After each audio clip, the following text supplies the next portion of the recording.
Welcome to the second episode of the MMA Lock-Cast. I'm your host, MJ, aka MMA Lock of the Night, and on Twitter at MMA LOTN. I just want to give a quick shout out to everybody that helped support the first episode of the MMA Lock-Cast. It's greatly appreciated. All the tips, helpers, and suggestions out there. I really appreciate it. Keep them coming for this second episode and everything moving forward. I just want to keep getting better and keep giving you guys the best podcast product I can produce. Today we're going to be tackling UFC 223, headlined by Khabib Nurmagomedov against Max Holloway. Which is still pretty good compared to what we were supposed to get with Tony Ferguson in that slot. But fuck it, I'm over it. I don't even want to talk about it. I don't want to think about it. So let's move right on. Just want to give you guys a quick reminder. This is the last free pick, as this will be my third straight hit. If I do hit this weekend, everything moving forward will be paid until I get my next L. So take advantage of this free pick while you guys can. Hopefully this streak continues and I can top my last streak, which was 10 straight hits. Quick rundown of the format for today's podcast. We're going to do quick picks, followed by my Lock of the Night breakdown, which is in the middle there somewhere. And then I'll be giving you guys my Hail Mary and Super Hail Mary plays, which will only be available through podcast. I'm not going to be posting them on Twitter anymore. So if you guys just want to, it's my DGen lottery play. So if you guys want to get in on that, you guys are more than welcome. It's right at the end of the episode. So without further ado, let's just get right into it. Starting off with the Fight Pass prelims, I got Magomed Sharipov over Bokniak. I got Clark over Rodriguez, Evan Smith over Rawlings, Lobov over Caceres. And moving on to the Fox Sports 1 prelims, Dunham over Alban Mercier, Lauzon over Grutzmacher, and my Lock of the Night play, Ray Borg at minus 254 on Sportbet over Brandon Moreno. So, as I always do, I'm going to start off with my opponent, which is Brandon Moreno. We kind of know what to expect from him. A guy with a decent Brazilian Jiu-Jitsu game, weird unorthodox striking, and pretty solid takedown D, or at least, puts up a good resistance when he's being taken down. Most people forget about his fight with Alexander Pantoja, which was on the first episode of Tough 24. He had a close first round with Pantoja. Had Cejudo, who is Pantoja's coach in that season. He had Cejudo pretty stressed out. It seemed like Moreno was going to take that fight. But once the second round came in, Pantoja hurt Moreno and eventually got his back and got the sub. In the Smolka fight, Smolka was coming in as a 5-1 favorite, which was ridiculous considering how shitty everybody sees him to be now. Moreno was able to get a pretty easy takedown. Eventually got a bit of a reversal from Smolka, who tried to reverse with a sloppy takedown, an actual a duck under technique, but he left his neck way too exposed. Moreno cinched it up, adjusted here and there, but eventually got the tap and left Smolka completely devastated. In the Benoit fight, we really saw Moreno showcasing a super unorthodox striking on the feet, very wild, leaving himself open for big shots, and Benoit did capitalize when he did find those openings. He dropped Moreno, he landed a lot of significant strikes, but Moreno showed some good fight IQ and eventually got the fight to the ground, where he was able to do a little bit better, control damage, at least in the judges' eyes. He doesn't have the strongest top control, but was able to get back to his feet, but he still eventually got taken down again. But again, something to take away from the fight, he did not have the best top control to keep Benoit down. In the Ortiz fight, Ortiz was able to showcase a great blueprint in beating Moreno. He nullified the striking and reach advantage that Moreno had by keeping the distance as close as possible with fence work, clinching, making it as dirty as possible. He did get Moreno down, but Moreno did show pretty good takedown defense, as well as threatening from the bottom with submissions, as in Kimura's, triangles, anything like that. He didn't really allow Ortiz to settle on top. Ortiz eventually got caught with a pretty big head kick that landed behind the ear that face planted him, and that pretty much was the beginning of the end for Ortiz. Moreno was able to capitalize on a rocked and groggy Ortiz and sinked in that choke and got the rear naked choke victory in that fight. The Pettis fight, we already know the tale of the tape for that. He was able to control Pettis for that entire first round.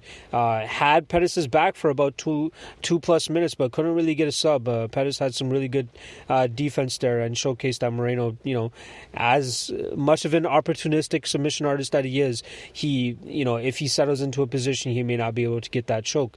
And then in rounds 2 to 5, we saw him get outclassed on the feet. Moving right on to Ray Borg, his UFC debut was against a pretty seasoned Dustin Ortiz at the time. We had a lot of back and forth scenarios in that fight, a lot of scrambles in which Borg did very well. One thing with Borg in that fight is that I found that he was very overzealous with taking the back. He didn't really take the time to put in the hooks. He got shucked off a bunch of times by Ortiz, which allowed Ortiz to get the reversals. Borg was able to get the back in the second round halfway through and control the rest of the round. Attempted a rear naked choke, but couldn't really get under the chin, but did some damage regardless. He ended the fight off just as I said he was before. Very overzealous with taking the back. Couldn't sink in the hooks, got shucked off, and ended the fight on bottom with about 15 seconds to go. In the second fight, with Shane Owell, he really showcased that he was trying to shore up those mistakes from that first fight with Ortiz. Eventually got the back with Howell pretty quickly and got the rear naked choke in that fight as well. In the Herrera fight, he pretty much attempted 3 takedowns, 1 per round, got them each round, and accumulated 13 minutes and 52 seconds of top control in that fight.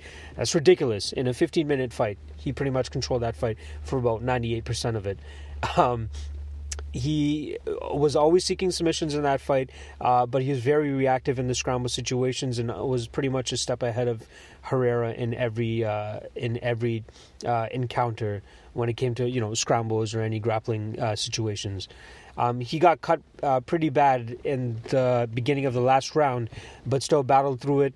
Didn't really give a shit that half of his brain, the blood in his brain, was spilling out onto the mat in front of him.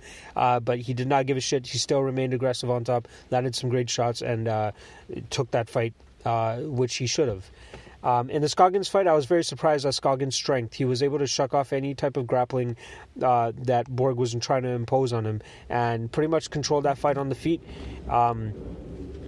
Scoggins is obviously the way better striker, the way more technical striker than Borg, and it showcased in that fight. The one thing that surprised me was the way that Scoggins was able to kind of ragdoll Borg, and any takedown that Borg attempted, Scoggins was pretty easy to just push to the side and reverse that position.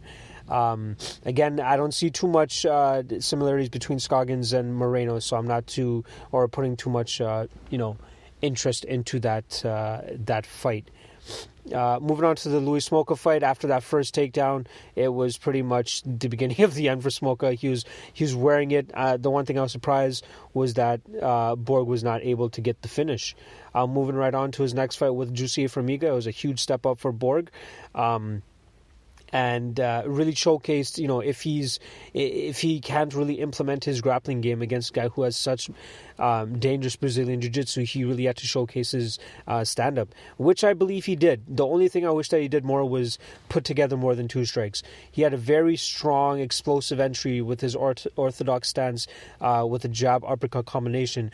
It landed on Formiga and hurt Formiga a couple times, but Borg really didn't do much to follow up with that, whether it was with a takedown or follow-up shots. But I think that he could really exploit his opponents if he was able to follow up on that explosive entry with the jab uppercut combo. He didn't fish too hard with the takedowns in that fight, obviously, because Formiga is such a ridiculous Brazilian Jiu-Jitsu competitor. But he did find himself in the jaws of death. He found himself with Formiga on his back in the last round. He managed to get the reversal and ended the fight on top and landed some huge strikes, some nice elbows, heavy strikes, which eventually, I believe, swayed the judges and allowed him to get the victory in that fight. So one thing I noticed with both Borg and Moreno was that they both show difficulties against better technical strikers. Obviously, we got Scoggins and Pettis as examples, but I don't think that will play too much of a factor in this fight. I think Borg controls Moreno in clinching and grappling situations, up against the fence, keeping it dirty, grinding, imposing its strength on Moreno. Borg is definitely quick enough to close the distance and nullify any of the unorthodox striking that Moreno will throw at him. And I don't think he'll get caught with anything stupid that Ortiz got caught with in that Moreno fight. So I do see Ray Borg winning this fight via decision. I don't see him getting the finish, but I think he grinds this fight out and gets a unanimous decision in this fight. So I did get Ray Borg at minus 254 on Sportbet, and I believe that if he can showcase his full potential, he should be, showcase at least a minus 300 showing in this fight. Borg over Moreno by decision. That's my final pick for that. And let's just wrap up the rest of these quick picks. So I got Felice Herrig in the main event of the Fox Sports 1 prelims over Karolina Kowalkiewicz.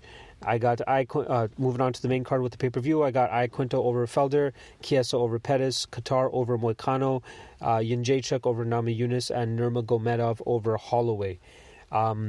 So with my Hail Mary play, I'll get right into that so I can get this podcast over with. I got Ray Borg, Al Iaquinta, Magomed Sharapov, Evan Smith, and Lobov. And then my Super Hail Mary will consist of that Hail Mary, as well as Clark, Dunham, Lozon, Herrig, Chiesa, Qatar, Jędrzejczyk, and Nurmagomedov. So that's pretty much a wrap on UFC 223. I'm excited to finally get this card underway. It's unfortunate that we're not going to get Ferguson Khabib, but I will settle for Holloway Khabib. So next week we'll have UFC Glendale. I already have a couple leans for that card. I might actually have 2 plays for that. I'm trying to not get too greedy nowadays, as I've always struggled with my second pick on most of these events, but I do see a lot of opportunities on this card, and I will take advantage of them if I see it fit. So, good luck with your plays, guys, and I'm gone.